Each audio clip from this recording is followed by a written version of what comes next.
वक्त दुरूद शरीफ पढ़े। अल्लाहुम्मा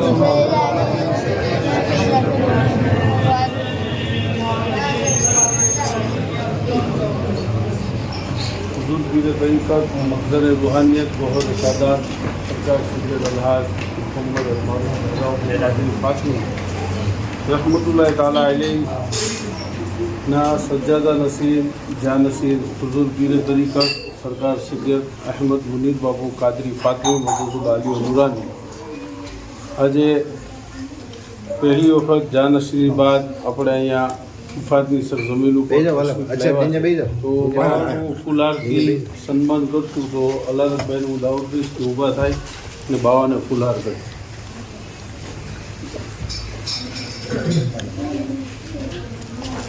नाराए तकबीर, अल्लाहु अकबर, नाराए रिसालत, या अल्लाह, नाराए हैदरी, या अल्लाह, सादाते किराम, जिंदाबाद, खानदाने अहले बैत, जिंदाबाद, पीर तरीका सरकार सैयद अहमद मुनीर बाबू कादरी, जिंदाबाद,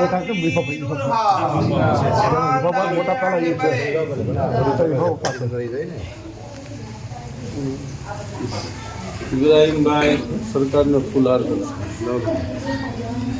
नाराए तकबीर, अल्लाहु अकबर, नाराए रिसालत, नाराए हैदरी, जानशीने दादा हुजूर, जिंदाबाद, बाला भाई सरकार ने फुलार कर. नाराए तकबीर, नाराए रिसालत, नाराए हैदरी, फिरोज भाई बावन सादे. नाराए तकबीर, नाराए रिसालत, नाराए हैदरी, जानशीने दादा हुजूर. આપણે દારૂલુલ ફિઝ મુસ્તફાના પ્રિન્સિપાલ હાફિઝ મોહમ્મદ અકબર સાહેબ મિસબાઈ અઝહરી અત્યારે આપણી વચમાં છે. તો આપણે હાફિઝ સાહેબને કહેશું કે થોડુંક દારૂલુમ વિશે અને હુજુર સરકાર દાદા બાપુએ જે કાંઈ ખિદમતો કરવાનો અંદાજ આપણને આપ્યો છે ને આપણું ટ્રસ્ટ જે સરકારનું બનાવેલું છે ફૈઝ મોહમ્મદી ટ્રસ્ટ, તો એ ટ્રસ્ટ શું શું અત્યારે ખિદમતો કરે છે તો એના બારામાં હાફિઝ અકબર સાહેબ બતાવતા.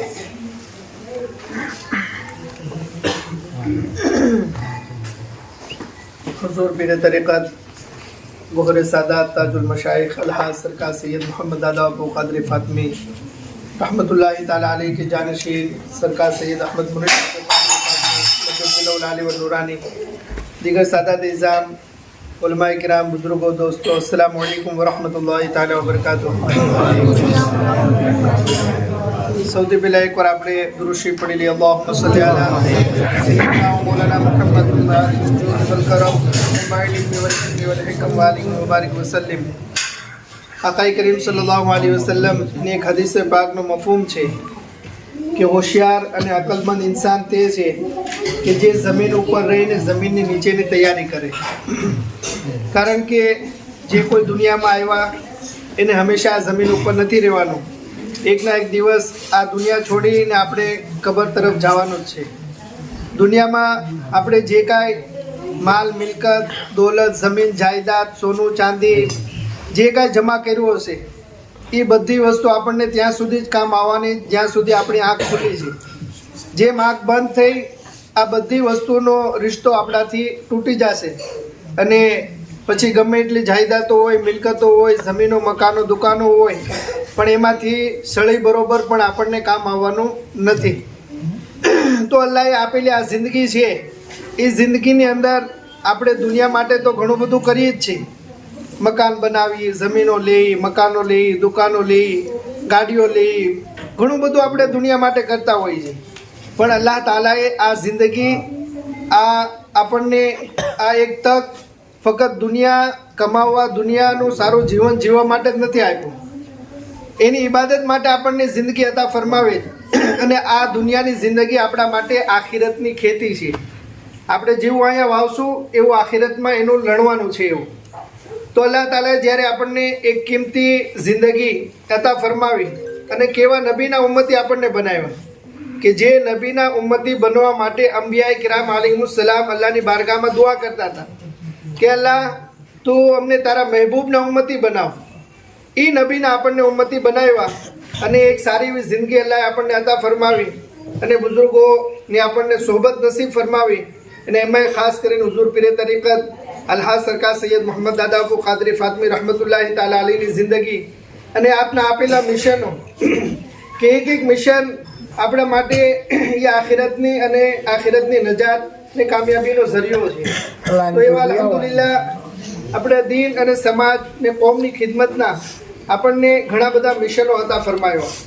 એમાંનું એક મિશન ગામડે ગામડે શહેરોમાં મસ્જિદ મદરસા તામીર કરી અને ત્યાંના લોકોને અલ્લાહની બારગાહમાં ઝૂકવા માટે મસ્જિદ અને ત્યાંના બચ્ચાઓને પડવા માટે મદરસો એ કામ દાદા અબુ સરકારે શરૂ ફરમાયું અને આજ અલ્હમ્દુલિલ્લાહ ફૈઝ મોહમ્મદી ટ્રસ્ટ નીચે એવા અલગ અલગ ગામડાઓમાં શહેરોમાં 300થી વધુ મસ્જિદ મદરસાઓ ચાલે છે અને એ મદરસાઓની અંદર 13,500થી વધુ બાળકો અલ્હમ્દુલિલ્લાહ દીનની તાલીમ હાસિલ કરે છે અને એ બચ્ચાઓ માટે જે કાંઈ કાયદા કિતાબોની જરૂરિયાત છે, ઇમામ સાહેબોના ઘટતા પૂરા અધૂરા પગારો છે, એ તમામ વસ્તુઓ આપણે ફૈઝ મોહમ્મદી ટ્રસ્ટ પૂરું કરે છે અને આ બાળકો વચ્ચે પણ અલ્હમ્દુલિલ્લાહ એક વર્ષમાં એની હરીફાઈ થાય છે અને એ હરીફાઈમાં પણ બચ્ચાઓને ઉસ્તાદોને 8,000, 6,000, 4,000 રૂપિયાનું ઇનામની એવોર્ડ આપવામાં આવે છે. તો આ એક બહુ અઝીમ તહેરીક છે. આજે આપણે જોઈએ કે ફિફાત જેવા ગામડાની અંદર પણ અલ્લાહના કરમથી દીનનો પેગામ અને દીનના અહેકામ આપણા સુધી પહોંચ્યા અને આપણે અમલ કરીએ તો એ આજ મસ્જિદ મદરસા બાપુએ આપણને આપ્યા હતા તો આજ દીન આપણા સુધી પહોંચ્યું. જો આ વસ્તુ ન હોત તો આપણે ક્યાં હોત એ આપણે સમજી શકીએ છીએ. તો અલ્હમ્દુલિલ્લાહ આ મિશન આપણને આપ્યું અને એને વધુ મજબૂત બનાવવા માટે આપણે બધાને એમાં ખાસ મહેનત કરવાની અને કમસે કમ આપણા ગામના મસ્જિદ મદરસાઓ હંમેશા આબાદ રહે એને નમાઝથી આપણે આબાદ રાખી મસ્જિદને અને મદરસામાં બચ્ચાઓને મોકલીને મદરસાને આબાદ રાખી એવી આપણે બધાને ખાસ કોશિશ કરવાની છે. બીજું એક ખાસ અઝીમ મિશન જે દાદા અબુ સરકારે આપણને અતા ફરમાયું એ દારુલ ઉલૂમ છે કે જેની અંદર અલ્હમ્દુલિલ્લાહ 600થી વધુ દીકરા દીકરીઓ પડે છે અને એમને રહેવા ખાવા પીવા અને 5 થી 9 ધોરણ સુધી ભણવાનું એ તમામે તમામ ટ્રસ્ટ તરફથી ફ્રીમાં છે.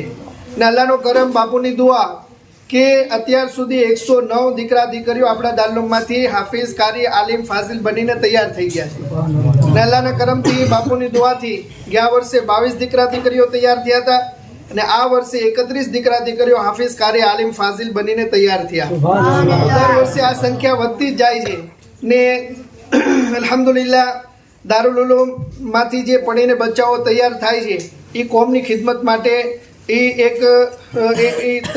એક બહુ બહેતરીન અલ્લાહ તરફથી આપણને ઇનામને તોહફો મળે કે જ્યારે આપણા સમાજનો આપણી જ કોમનો કોઈ બાળક હાફિઝ કારી આલિમ બની અને આપણી વચ્ચે એ દીનનો પેગામ આમ કરશે, આપણને દીન શીખવાડશે તો બહુ સારી રીતે દીન સમજીને આપણે અમલ કરી શકશું.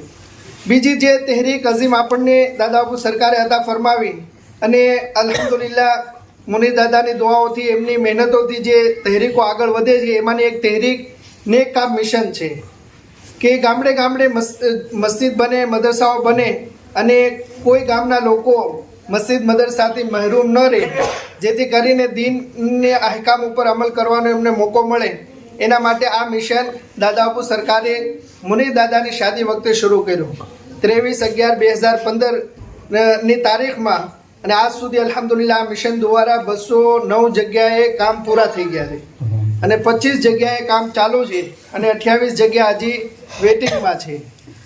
સાથે સાથે સુલા સમાધાનની તહેરીક, એની સાથે વ્યસન મુક્તિની તહેરીક, SMG કે સંકુલ, આ બધી દાદા અબુ સરકારે આપણને આપેલી તહેરીકો છે. આપણે એમાં બધામાં જોડાઈ અને આ તહેરીકો વધુમાં વધુ મજબૂત બને અને આપણને વધુમાં વધુ દીનની ખિદમતનો મોકો મળે એવી આપણે કોશિશ કરવાની. અલ્હમ્દુલિલ્લાહ આજ ઝોહરની નમાઝ બાદ ગારિયાધારમાં પ્રોગ્રામ હતો, બચ્ચાઓનો પ્રોગ્રામ, તો એમાં પણ બચ્ચાઓએ બહુ સારી મહેનત કરી અને સફીરોએ પણ નિયત કરી, ગારિયાધારના સફીરોએ કે ગયા વર્ષે અમે જનરલ સફીરોએ મળી અને 5 જેવી રકમ ફૈઝ મોહમ્મદી ટ્રસ્ટમાં જમા કરાવી હતી રમઝાનમાં. આ વર્ષે ઇન્શાઅલ્લાહ એના ડબલ કરીને અમે આપશું અલ્હમ્દુલિલ્લાહ. ત્યારબાદ ખોડવદરી મગરિબની નમાઝ અદા કરી અને ત્યાં પણ એક સારી એવી મિટિંગ થઈ તો ત્યાં પણ અલ્હમ્દુલિલ્લાહ બાળકને દત્તક પણ લેવાના અને નેક કામ મિશનના 78 ડબ્બા જમા કર્યા. નવયુવાનોની એક નવી ટીમ બની તો એને 78 ડબ્બા જમા કર્યા અને એમાંથી 1,89,000 જેવી રકમ જમા કરી અને સામે 38 ડબ્બા નવા એ લોકોએ આપ્યા. 78 ડબ્બા જમા લીધા, સામે 78 આપ્યા અને 78 સિવાય પ્લસ 38 બીજા, એટલે ટોટલ 116 ડબ્બા આ નવયુવાનોની ટીમે ખોડવદરી ગામની અંદર અલ્હમ્દુલિલ્લાહ વિતરણ કરેલું છે. સાથે સાથે ઉશરમાં પણ બહુ સારી રીતે બધા જોડાયેલા. અહીં ફિફાતમાં પણ જે ખેડૂત ભાઈઓ હશે એ ઉશર અદા કરતા જ હશે. ખોડવદરીમાંથી ઉશરની રકમ પણ 1 લાખ રૂપિયા ઉપર લખાવેલી હતી. ત્યાંના તે સમયે મુનિદાદા આવ્યા તો 60,000 રૂપિયા જેવી રોકડ રકમ ઉશરની પણ જમા કરાવરાવી અલ્હમ્દુલિલ્લાહ. અને મારા હાજી સાહેબ પણ એક દત્તક બાળક લીધું, સાથે સાથે એક દાવતની જવાબદારી પણ એમને લીધેલી છે અને ઘણી બધી બીજી પણ નિયતો કરેલી છે. અને એમને પણ 11,786 રૂપિયા ઉશરમાં લખાવ્યા હતા. આજે ઉસ્માનભાઈ, આજે અબ્દુલ રઝાકભાઈ દલ બાપુ આવ્યા તો તે ખુશીમાં 11,000 ની જગ્યાએ એને 20,000 રૂપિયા રોકડ ઉશર અદા પણ કર્યા. અને આ જે કાંઈ ઉશર હતું એ ચોમાસું સિઝનનું ઉશર હતું. શાળુ સિઝન જે અત્યારે તલ ને બાજરી ને જે કાંઈ વાવ્યું એનું ઉશર પણ ઇન્શાઅલ્લાહ જ્યારે એ ફસલ આવશે તો એનું ઉશર પણ ઇન્શાઅલ્લાહ અદા કરશે. અને ઉશરનો મસલો બહુ સાદો, બહુ આસાન અને સરળ છે અને એ આપણી ભલાઈનો રસ્તો છે. જે રીતે નમાઝ, રોઝા, ઝકાત, હજ આપણી ઉપર ફરજ છે, એવી જ રીતે દરેક ખેડૂત ઉપર જમીનનું ઉશર કાઢવું ફરજ છે. આજ કોઈ વ્યક્તિ ઊભા થાય અને એમ કે આ 5,000 રૂપિયા ઝકાતના છે, આપણે જેને જરૂર હોય લઈ લે, તો કોઈ જમીનદાર જરૂરતમંદ હશે તોય નહીં લે કે બાપુ અમે ઝકાત નથી ખાતા, અમે ઝકાત લેવા લાયક નથી, અલ્લાહ અમને ખૂબ દીધું છે, અમે ખાતા પીતા છીએ. બહુ સારી બાબત છે. પણ ક્યારે આપણે વિચાર્યું કે આપણે બીજાની ઝકાત ખાવાથી તો બચી છે કે આપણે ઝકાત લેવા લાયક નથી, પણ જ્યારે આપણે આપણી જમીનનું ઉશર અદા નથી કરતા તો એ આપણી જમીનનું ઉશર તો આપણે પોતે જ ખાઈએ છીએ, આપણા પરિવારને ખવડાવીએ છીએ. તો જે રીતે બીજાની ઝકાત ખાવી આપણા માટે જાયઝ નથી, એના હકદાર ન હોય, તો એવી જ રીતે આપણા માલની ઝકાત, આપણી જમીનની ઉશર પણ આપણા માટે ખાવી જાયઝ નથી. જો એ ઝકાત, એ ઉશર ખાવાથી બચવું હોય તો આપણે હિસાબ કરીને એ ઉશર અદા કરવું પડશે. એ જ્યારે અદા કરશું ને તો એનાથી ઘટશે નહીં. અલ્લાહનો વાયદો છે યમહકુલ્લાહુ રિબા વ યુર્બિસ સદકાત, કે અલ્લાહ વ્યાજને ઘટાડે અને જે માલોની ઝકાત ઉશર દઈ દેવામાં આવે એ અલ્લાહ એ માલોને વધારે. જોવામાં તો એવું મળે કે આપણે 100 રૂપિયા કોઈ અલ્લાહ ન કરે વ્યાજે દીધા કે લીધા તો એને 100 ની જગ્યાએ 110, 20 આપવાના હોય. અલ્લાહની રાહમાં આપણે 100 રૂપિયાની ઝકાત કાઢી 2.5 રૂપિયા, તો એ તો 97.5 થઈ ગયા. ઉશર આપણે કાઢ્યું, વરસાદના પાણીએ પાક તૈયાર થયો હોય, 100 માંથી 10 કાઢવાના તો 100 ના 90 થઈ ગયા. અથવા પીતથી આપણે પાણી પાઈને પાક તૈયાર કર્યો હોય તો 100 માંથી 5 કાઢવાના તો 100 ના 95 થઈ ગયા. તો આપણને જોવામાં તો એવું લાગે છે કે કાઢવાથી તો ઘટી જાય, અને જે વ્યાજ આપે છે તો એનો માલ તો વધતો જાય છે. તો એ અલ્લાહ તાલા ફરમાવે છે કે એ વ્યાજનું વધવું એ તમારી નજરમાં છે, હકીકતમાં તો હું એને ઘટાડું જ, અને એટલું ઘટાડું જ કે જાજુ હોવા છતાં માણસ માટે ના કાફી થઈ જાય અને જાજુ હોવા છતાં માણસ મોહતાજ રહે છે. અને જ્યારે આપણે કાઢી નાખીએ ને તો જોવામાં તો એવું લાગે કે 100 ના 97 થઈ ગયા, 95 થઈ ગયા, 90 થઈ ગયા, પણ અલ્લાહ કહે છે કે એ થોડાની અંદર હું એટલી બધી બરકત અતા ફરમાવું કે એ માણસ થોડું હોવા છતાં કોઈનો મોહતાજ રહેતો નથી. તો અલ્લાહ તાલા આપણને જમીનદાર બનાવ્યો તો એની પૂરેપૂરી ઉશર આપણે અદા કરી, અને ઘણા બધાએ ઉશર અદા કરવાથી એના ફાયદાઓ અનુભવ્યા જ પોતે. આપણે ભમોદરાની અંદર મસ્જિદનું ઉદ્ઘાટન હતું અને સરકાર તશરીફ લાવ્યા હતા, તો જેસરના એક ભાઈ ઊભા થયા અને એણે કીધું બાબુ મારે ઉશરના 5,000 રૂપિયા આપવા. અને પછી એણે પોતાનો અનુભવ દર્શાવ્યો અને કીધું કે બાપુ મેં ચણા વાવ્યા હતા, તો હું જ્યારે જોવા જાઉં ને તો સાંજે એમાં પોપટા લાગેલા હોય, સવારે એ બધા ખરી ગયા હોય, ઘણા દિવસ સુધી એમને હાલ્યો.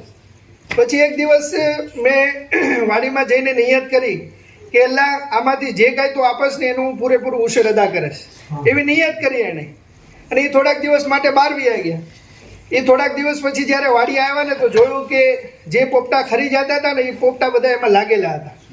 અને અલ્હમ્દુલિલ્લાહ 1 લાખ ઉપરનું એને એ ચણા થયા, અને એમાંથી 5,000 રૂપિયા એ જ સમયે એ લઈને આવ્યા અને બાપુને કીધું કે બાપુ આ 5,000 ઉશરના છે, હું અત્યારે આપના હાથ ઉપર અદા કરું છું. તો અલ્હમ્દુલિલ્લાહ ઉશર એ આપણી ઉપર ફરજ છે અને એ કાઢવાથી આપણું ક્યારેય ઘટવાનું નથી. અલ્લાહનો વાયદો છે એ પૂરો જ થવાનો જ. દુનિયાની અંદર બેકો ઉઠી જાય, પાર્ટીઓ ઉઠી જાય, લોકો વાયદો કરીને એ બદલી શકે, પણ અલ્લાહનો વાયદો ક્યારેય બદલતો નથી. એનો વાયદો છે કે હું એકનું 10 ગણું, 70 ગણું, 700 ગણું ને 2 હિસાબ આપીશ, તો એ આપવાનો જ છે.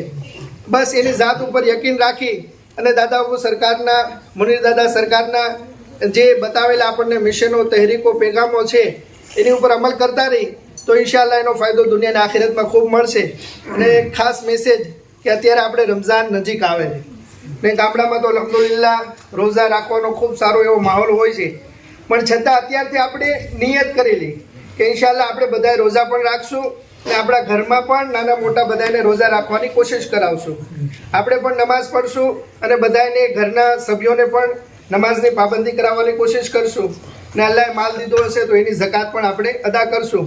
અને એહતરામે રમઝાનનો રોઝા રાખી, નમાઝ પઢી અને જાહેરમાં ખાતા પીતા ન ફરીએ તો એનાથી શું ફાયદો થાય? એક વાક્યથી આપણે સમજી લઈએ કે એક મજૂસી હતો કે જે અલ્લાહ ઉપર ઈમાન નહોતો રાખતો, પણ એ રમઝાનનો અદબો એહતરામ કરવાવાળો હતો. તો એના છોકરાને લઈને એકવાર બજારમાં એ નીકળ્યો તો જોયું કે એના છોકરાએ ખાવાની એક વસ્તુ મોઢામાં નાખી દીધી. તો એને ઝાપટ મારીને કીધું કે તને ખ્યાલ નથી કે મુસલમાનોનો રમઝાન મહિનો હાલે, જાહેરમાં ખાવું પીવું ન જોઈ.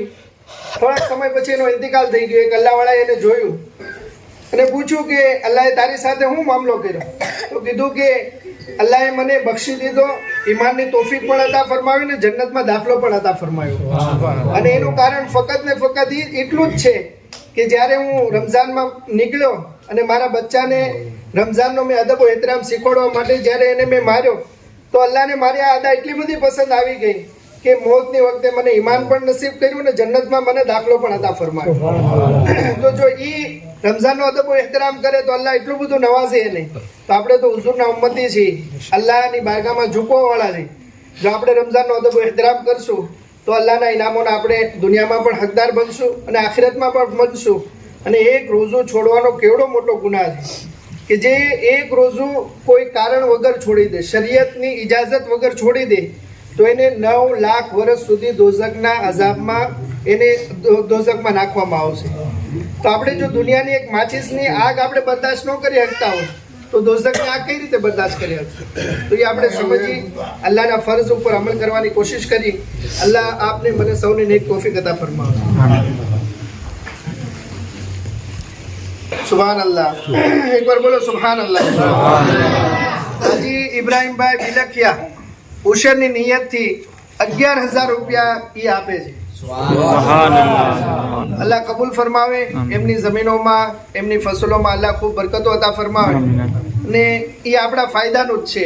અને એ સમજી લ્યો અલ્લાહે જે ફરજ કર્યું ને આપણી ઉપર ઝકાત કે ઉશર કે ફિતરો, એ અલ્લાહે આપણને આપેલી એક અમાનત છે બીજા બંદાઓની. અને એ અમાનત જ્યારે પહોંચાડી દેશું ને તો એ અલ્લાહ આપણા માલમાં ખૂબ બરકતો અતા ફરમાવશે. એ અમાનત છે, એ આપણો હક નથી. એટલે જરૂરી છે કે જે કાંઈ આપણે કમાઈ કરીએ ને એ 100% હલાલ બનાવવી હોય તો હલાલ રીતે કમાવી, અને હલાલ રીતે કમાવ્યા બાદ અલ્લાહ એમાં જે બીજાનો હક રાખ્યો, ગરીબ, ફકીર, યતીમ, મિસ્કીન, દીનનો, એ હક આપણે અદા કરી દઈએ. માલ હોય તો ઝકાત 2.5% અદા કરી દઈએ, ઉશર હોય તો 10% કે 5% આપણે અદા કરી દઈએ. ત્યારબાદનો જે માલ આપણી પાસે બચે એ 100% આપણા માટે હલાલ થઈ જાય. ને આ બાકી જે હિસ્સો છે 2.5% કે 5%, 10% ઉશર, તો એ અલ્લાહે બીજાનો હક આપણા માલની અંદર રાખ્યો છે અને એ આપણે અદા કરવું એવું જ જરૂરી છે. જેમ કોઈનું કરજ આપણે લીધું હોય ને એ અદા કરવું આપણા માટે જરૂરી છે. અલ્લાહ આપણને નેક અમલ કરવાની તૌફીક અતા ફરમાવે. જી હાજી ઇબ્રાહીમભાઈ બિલખિયા જેમણે 11,000 રૂપિયા ઉશર અદા કરવાની નિયત કરી, અલ્હમ્દુલિલ્લાહ દાદાના મુબારક હાથે રોકડા અદા પણ કરી દીધા. નારાએ રિસાલત, નારાએ હૈદરી.